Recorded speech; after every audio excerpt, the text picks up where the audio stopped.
గుంటూరు ప్రభుత్వ ఆసుపత్రి సూపరింటెండెంట్గా డాక్టర్ కిరణ్ కుమార్ బాధ్యతలు చేపట్టి సంవత్సరం పూర్తయింది. రోగులకు నేనున్నానంటూ 24 గంటలు ఆసుపత్రిలోనే ఉంటూ నిర్లక్ష్యంగా ఉన్న సిబ్బందితో దగ్గరుండి పనిచేయించి శభాష్ అనిపించుకున్నారు. ఆసుపత్రుల్లో దాతలను ప్రోత్సహించి అత్యాధునిక సౌకర్యాలతో కార్పొరేట్ ఆసుపత్రులకు ధీటుగా జీజీహెచ్ని అభివృద్ధి చేశారు. గత సంవత్సర కాలంలో ఎన్నో ఒడిదుడుకులు తట్టుకుని సమర్థవంతంగా పనిచేశానంటున్న డాక్టర్ కిరణ్ కుమార్తో మా ప్రతినిధి Pramod Kiran face to face. Guntur ప్రభుత్వ ఆసుపత్రి సూపరింటెండెంట్గా బాధ్యతలు చేపట్టి నేటికి డాక్టర్ కిరణ్ కుమార్ 1 ఇయర్ పూర్తి చేసుకున్నారు. దీనికి సంబంధించి ఈ సంవత్సర కాలంలో జీజీహెచ్లో ఎలాంటి అభివృద్ధి చేశారు మనతో మాట్లాడడానికి సూపరింటెండెంట్ డాక్టర్ కిరణ్ కుమార్ గారు ఉన్నారు. సార్ చెప్పండి, ఈ 1 ఇయర్ పూర్తి చేసుకున్నారు. మొదటిగా మీకు సిటీ 24x7 తరఫున హ్యాపీ డాక్టర్స్ డే సార్. అయితే ఈ 1 ఇయర్లో మీరు జీజీహెచ్ని ఎలా అభివృద్ధి చేశారు? Thank you brother, thank you for greeting me. ఇవాళ శుభాకాంక్షలు చెప్పినందుకు, డాక్టర్స్ డేని గుర్తుపెట్టుకొని, ఒక డాక్టర్గా నన్ను డాక్టర్ గుర్తుపెట్టుకొని వచ్చినందుకు అయితే మాత్రం ముందుగా చేతులైతే నమస్కరిస్తున్నాను. సో 1 ఇయర్ బ్యాక్ ఇక్కడికి వచ్చినప్పుడు అండి, అసలు వస్తానా రా అన్నది ఒక పెద్ద ప్రశ్నార్థకం. ఎందుకంటే ఒక 8 సంవత్సరాలు నాకు అసలు పోస్టింగ్ ఇవ్వని గవర్నమెంట్ అసలు ఈ సిస్టంలోకి నన్ను రాణిస్తుందా అని ఒక అనుమానంతో, చాలా ఆందోళనతో ఉండేవాడిని. దాదాపు 8 ఇయర్స్ అండి నాకు పోస్టింగ్ కూడా ఇవ్వలేదు. రూల్ ఆఫ్ రిజర్వేషన్లో జరిగిన అవకతవకల మీద నేను ఒక పెద్ద యుద్ధమే చేయాల్సి వచ్చింది. ఆ క్రమంలో కొన్ని అట్రాసిటీ కేసులు నమోదు చేయటం, నా మీద డిపార్ట్మెంట్లో ఉన్న కొందరు అక్రమార్కులు బ్రిడ్జి పెంచుకొని నన్ను సాధ్యమైనంత వరకు ఒక టెర్రరిస్ట్ లాగానే చూశారు. ఒక భయంకరమైన వాతావరణంలో నేను పెరగాల్సి వచ్చింది. 8 సంవత్సరాలు ఒక ఉద్యోగం లేకుండా ఎంత ఇబ్బంది పడ్డానో మీరు అర్థం చేసుకోవచ్చు. ఒక సాధారణ మనిషి ఒక కరప్షన్ ఏసీబీ కేసులో ఇన్వాల్వ్ అయ్యి జైలు పాలనలో కూడా 6 నెలల తర్వాత ఎంక్వైరీ చేసి వాళ్ళకి ఉద్యోగాలు ఇచ్చిన సంఘటనలు చూసాం.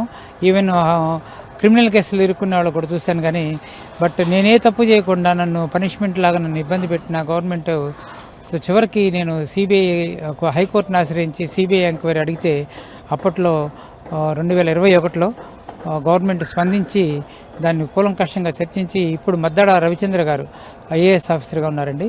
ఆయన ఇప్పుడు గౌరవ సీఎం చంద్రబాబు నాయుడు గారి పేషీలో ఇంపార్టెంట్ కీ పోస్ట్లో ఉన్నారు. ఆయన నన్ను కూర్చోబెట్టి నా ఫైల్ అంతా స్టడీ చేసి, ఒక తప్పులు జరిగినాయి కిరణ్ గారు, సారీ అండి, ఇవాళ సిబిఐ ఎంక్వైరీ చేశారు, మీరు తప్పు అయిపోయిందండి, ఇవాళ గవర్నమెంట్ మీకు సారీ చెప్తుంది అన్నప్పుడు నాకైతే మాత్రం ఒక రకమైన ఆందోళనకి ఆశ్చర్యాన్ని కూడా గురవడం జరిగింది. ఎందుకంటే ఇండియాలో ఒక న్యాయం జరిగిద్దా అని సంవత్సరాల తరబడి వెయిట్ చేయాల్సిన స్టేజ్ నుంచి న్యాయం కూడా మనకి జరగచ్చు, మనం కూడా పట్టు విడవకుండా పోరాడాలనే ఉద్దేశంతో నేను కూడా చాలా దూరం వెళ్ళాను. సుప్రీంకోర్టుకి వెళ్ళాను, హైకోర్టుకి వెళ్ళాను, మళ్ళీ సిబిఐ ఎంక్వైరీ అడిగాను. అప్పుడు నాకు విజయవాడలో పోస్టింగ్ ఇచ్చారు. తర్వాత ఇక్కడ నన్ను ట్రాన్స్ఫర్ చేశారు. సో కేవలం ఇది 2021లో నేను వేసిన సిబిఐ కేసు తర్వాత జరిగిన మార్పులు నాకు ఇక్కడ రావడానికి ఒక మార్గం ఏర్పరిచింది. అప్పుడు దాకా నాకు అసలు సిస్టంలోకి మళ్ళీ రానియరు అనుకున్నాను. బట్ సిస్టంలోకి రానియటమే కాకుండా, తప్పులు ఒప్పుకోవటమే కాకుండా నన్ను కూడా సముచితంగా గౌరవించడం జరిగింది. గౌరవించినందుకు రవిచంద్ర గారికి, అప్పుడున్న మద్దాడ రవిచంద్ర గారికి, అప్పుడున్న కృష్ణబాబు గారికి నేనైతే మాత్రం చేతులెత్తి నమస్కరిస్తున్నాను. అలానే అప్పుడున్న డిఎంఈ గారు కూడా నన్ను ఆదరించి తప్పులు జరిగిపోయిన వాళ్ళు ధృవీకరించి వాళ్ళు నన్ను ఇక్కడ పంపించడం జరిగింది. సో ఆ విధంగా నేను ఇక్కడికి వచ్చినప్పుడు ఇక్కడ హాస్పిటల్ ఎలా ఉందంటే, దాదాపు 8 సంవత్సరాలు నేను హాస్పిటల్కి దూరంగా ఉన్నాను. ఈ హాస్పిటల్ కాదు, చాలా హాస్పిటల్లో కూడా నాకు పోస్టింగ్ ఇవ్వలేదు కాబట్టి ఎక్కడేం జరుగుతుందో కూడా తెలియని స్టేజ్లో ఇక్కడికి రావడం జరిగింది.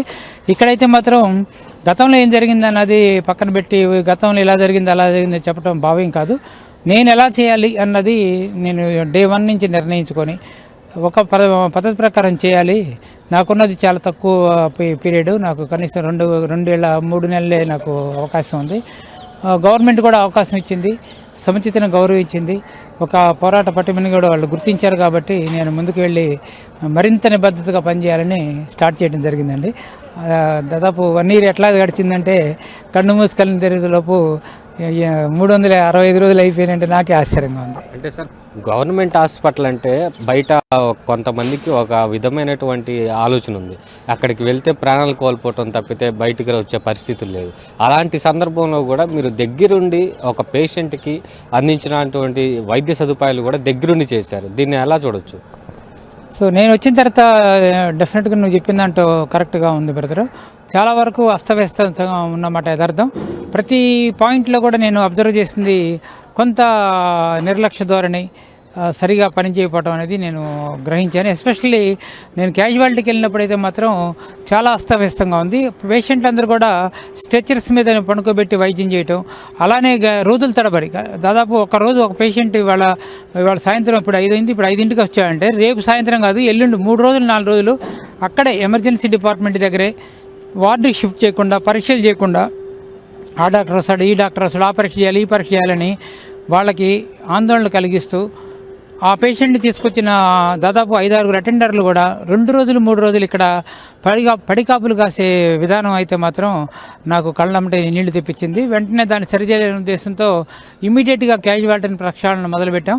ఆ క్యాజువాలిటీ ప్రక్షాళన చేయటం అంటే ఇక్కడికి వచ్చిన పేషెంట్ ఇమీడియట్గా అరగంట 30 గంటలో రిససిటేషన్ చేసి అవసరమైనప్పుడు ఫ్లూయిడ్స్ పెట్టి ఆక్సిజన్ పెట్టి వెంటనే వైద్యానికి అతన్ని వార్డుకి తరలించాలి, పరీక్షలు అయితే వార్డులో చేయాలి, ఆపరేషన్ అవసరమైతే వెంటనే చేయాలనే క్రమంలో నేను స్ట్రిక్ట్ ఆర్డర్స్ పాస్ చేయడమే కాకుండా దగ్గరుండి పేషెంట్ని షిఫ్ట్ చేయడానికి నర్సింగ్ బృందాలను కూడా సిద్ధం చేసి వాళ్ళకు కూడా టార్గెట్లు ఇచ్చి ఇక్కడ ఉంటే మాత్రం నేను ఊరుకోను, పేషెంట్ అరగంటలో వెంటనే అవసరమైతే అడ్మిట్ చేయండి, లేకపోతే ఇంటికి పంపించండి. 2 మార్గాలు. వస్తే పేషెంట్ బాగుండి ఇంకా ఏం అవసరం లేదు ట్రీట్మెంట్ అనుకుంటే ఇంటికి పంపించండి. వైద్యం అవసరం అనుకుంటే ఇలా హాస్పిటల్ అడ్మిట్ చేయండి, ఏదో ఒక మంచంలో ఏదో ఒక వార్డులో పడుకోబెట్టి అక్కడ వైద్యం చేయండి, ఇక్కడ ఉంచొద్దని చెప్పడం జరిగింది. ఆ క్రమంలోనే చాలా మార్పులకు శ్రీకారం చుట్టాము. అంటే గతంలో ఎన్నడూ లేని విధంగా ఒక నర్సింగ్ సంబంధించేటువంటి వ్యవస్థను కూడా మీరు పూర్తిగా ప్రక్షాళన చేశారు. ఎప్పుడు వారికి ఇంతవరకు కూడా మేము ఎప్పుడు సెకండ్ షిఫ్ట్ నైట్ డ్యూటీస్ అనేవి వాళ్ళకి నర్సింగ్ వ్యవస్థలు అనేది లేదు. కానీ మీరు వచ్చిన తర్వాత వైద్యంలో జాప్యం జరుగుతుందని చెప్పేసి నర్సింగ్ వ్యవస్థని కూడా నైట్ షిఫ్ట్ చేశారు. దీన్ని ఎలా చూడ, దానివల్ల మీరు కొంచెం స్ట్రగుల్ అయినట్లు కూడా మాకు అందిన సమాచారం. దీన్ని ఎలా చూడొచ్చు? సో నర్సింగ్ అనేది డెఫినెట్గా మనం తీసుకోవాల్సిన ఇంపార్టెంట్ ప్రక్రియ అండి, ఇంపార్టెంట్ ఫ్యాకల్టీ కూడా. సో నర్సింగ్ అనేది ఏదో సింపుల్గా ఒక నర్సు వచ్చేసేసి ట్యాబ్లెట్లు ఇచ్చేది వెళ్ళటం కాదు. సో హాస్పిటల్ పేషెంట్ అడ్మిట్ అయ్యే దగ్గర నుంచి డిశ్చార్జ్ అయ్యే వరకు వాళ్ళ బాధ్యతలు చాలా ఉన్నాయి. వాళ్ళని సూపర్వైజ్ చేయడానికి హెడ్ సిస్టర్లు ఉన్నారు, అలానే గ్రేడ్ 2 నర్సెస్ ఉన్నారు, గ్రేడ్ 1 నర్సులు ఉన్నప్పుడు గ్రేడ్ 2 వాళ్ళు అయితే మాత్రం గతంలో నేను రాకముందు ఓన్లీ 9ంటికి పొద్దున్న 8ంటికి రావటం, మధ్యాహ్నం 2-3 దాకా వెళ్ళిపోవటం చేస్తూ ఉండేవాళ్ళు. మధ్యాహ్నం డ్యూటీలు కానీ నైట్ డ్యూటీలు కానీ వచ్చేవాళ్ళు కాదు. దాదాపు 6 ఉన్నారండి, 4 ఉన్నారు అప్పట్లో, తర్వాత ఇప్పుడు 6 అయ్యారు.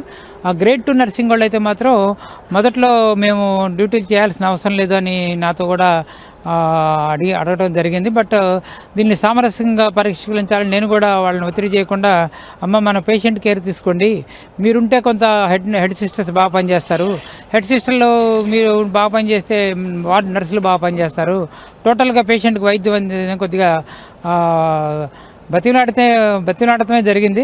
బట్ వాళ్ళు కూడా యాక్సెప్ట్ చేసి కోప్పడకుండా దానికి ఒక ఉద్యమం తెస్తారో అనే ఉద్దేశంతో మేము చేయమని కూడా గట్టి స్వరం వినిపించినా కూడా ఆ స్వరం మొత్తానికి వాళ్ళు కూడా అర్థం చేసుకొని నా స్వరంతో ఆ స్వరం కలిపి సుస్వరాలు పలికించడానికి వాళ్ళు ముందుకు వచ్చినందుకు వాళ్ళకు కూడా చేతులు ఎత్తి నమస్కరించాల్సిన అవసరం ఉంది. ఈ సంవత్సర కాలంలో మీరు చేసినటువంటి అభివృద్ధి ఏదైతే ఉందో, ఐసీయూలు ఏర్పాటు చేయడం కానీ, ఆ అవసరమైనటువంటి పేషెంట్లకి బెడ్స్ ఏర్పాటు చేయడంలో కూడా పూర్తిగా సక్సెస్ అయ్యారని చెప్పుకోవాలి. అయితే ఈ సంవత్సరంలో మీరు ఎన్ని బెడ్స్ ఏర్పాటు చేశారు, ఎన్ని ఐసీయూలు ఏర్పాటు చేశారు? సో నేను వచ్చినప్పుడు దాదాపు మెడికల్ వార్డులో అండి, జనరల్ మెడిసిన్ వార్డులో చూస్తే దాదాపు ప్రతి వార్డులో కూడా పేషెంట్కి మంచం మధ్యలో స్ట్రెచర్ని పడుకోబెట్టి దాని మీద ఒక పేషెంట్ని పడుకోబెట్టేవాళ్ళు. ఆ విధంగా దాదాపు మెడికల్ వార్డులన్నీ కూడా స్ట్రెచర్స్తో నిండిపోయి ఉండేవి. ఈ స్ట్రెచర్ మీద పడుకోబెట్టి వైద్యం ఏంట్రా బాబు, ఇది ఎక్కడ దొరికింది, ఈ విధంగా ఎన్ని రోజులు ఉంచుతారంటే దాదాపు వారం రోజులు 10 రోజులు కూడా స్ట్రెచర్ మీద ఉంచడం జరుగుతూ ఉండేది. అది చూసి నా కళ్ళు చెమర్చినాయి. ఒక చనిపోయే పేషెంట్కి, ఒక క్రిటికల్ ఇల్గా ఉన్నవాడికి కూడా కనీసం ఒక మంచం ప్రొవైడ్ చేయడానికి కూడా మనం చేయలేకపోతున్నామంటే మన దుస్థితి ఎంతవరకు ఉంది అనేది నాకు అర్థమైంది. ఒక మనిషి చనిపోయేటప్పుడు కూడా ప్రశాంతమైన మంచం లేకపోతే ఇంకా ఎలాగనే ఉద్దేశంతో ఇమీడియట్గా నేను అప్పుడు బి క్లాస్లో ఉన్న దాదాపు 20 రూమ్స్ ఉన్నాయి. రూమ్కి 2 మంచాలు ఉన్నాయి. అన్ని రూమ్స్ బి క్లాస్ అని చెప్పేసి లాక్ చేసి ఉన్నాయి. అవి తెరిపించేసేసి ఆ 40 బెడ్స్ కూడా ఇమీడియట్గా మెడికల్ డిపార్ట్మెంట్కి ఇవ్వడంతో కొంతవరకు అక్కడ దాదాపు 40 కాట్లు ఇమీడియట్గా ఎమర్జెన్సీ పేషెంట్లకి, జనరల్ మెడిసిన్ పేషెంట్లకి అందుబాటులో తీసుకురావడం జరిగింది. అలానే క్యాజువాలిటీ దగ్గర చూస్తే స్టెప్ డౌన్ అనే ఒక ఐసీయూ ఒకటి పెట్టేవాళ్ళండి. వెయిటింగ్ హాల్లో కొన్ని మడత మంచాలు, పాత మంచాలు వేసి అదేదో స్టెప్ డౌన్ ఐసీ అని, నాకైతే నా సెంటర్ దగ్గర లాడ్జీలు తలపించే విధంగా ఉండేది. దాన్ని స్టెప్ డౌన్ ఐసీ అని చూడటం, అదంతా కూడా చూడటానికి కూడా చాలా ఆక్వర్డ్గా అనిపించింది. దాన్ని ఇటు పరిస్థితుల్లో ఒక అద్భుతమైన ఐసీయూగా మార్చాలని నేను ఏపీఐఎంసీ అధికారులతో మాట్లాడి దాదాపు 40 లక్షల సివిల్ వర్క్స్ చేసి ఇవాళ ఒక అద్భుతమైన కార్పొరేట్ స్థాయికి దీటుగా 24 బెడెడ్ అడ్వాన్స్డ్ ఐసీయూ అయితే మాత్రం మనం అందుబాటులో తీసుకొచ్చాం. కృష్ణమూర్తి గారిని ఒక దాత కూడా ముందుకు వచ్చేసి ఒక 10 లక్షల రూపాయలతో కార్డ్స్ కూడా ఇవ్వడం జరిగింది. రవికుమార్ గారిని ఇంకొక దాత కూడా వచ్చి ఆయన ఒక 10 మంచాలు, మొత్తం 20 కార్డ్స్ కూడా దాతల ద్వారా వచ్చినాయి. నేను చేసిన డెవలప్మెంట్ చూసి దాతలు కూడా ముందుకు వచ్చి ఐసీయూని డెవలప్మెంట్ చేసినందుకు ఆ దాతలకు కూడా నేను చేతులెత్తి నమస్కరించాల్సిన అవసరం ఉంది. ఇది పూర్తిగా చూసుకుంటే ఈ సంవత్సర కాలంలో కూడా పెద్ద ఎత్తున అభివృద్ధి అయితే జరిగిందని చెప్పుకోవాలి. అయితే ఒక మనసున్న డాక్టర్గా ఆ డాక్టర్ కిరణ్ కుమార్ గవర్నమెంట్ ఆసుపత్రిలో ఉన్న ప్రతి ఒక్క సిబ్బందికి కూడా ఒక మంచి గుర్తింపు తెచ్చారని చెప్పుకోవాలి. అయితే దీనికి సంబంధించి ఇప్పటికే అధికారులు కూడా డాక్టర్ కిరణ్ కుమార్ గారిని ఇంకా కొనసాగించాలనే ఉద్దేశంలోనే ఉన్నట్టు కనిపిస్తూ ఉంది. ఇది పూర్తిగా మొత్తంగా ఓవరాల్గా చూసుకుంటే కెమెరామెన్ షణ్ముఖతో ప్రమోద్ కిరణ్, సిటీ న్యూస్ 24/7 గుంటూరు.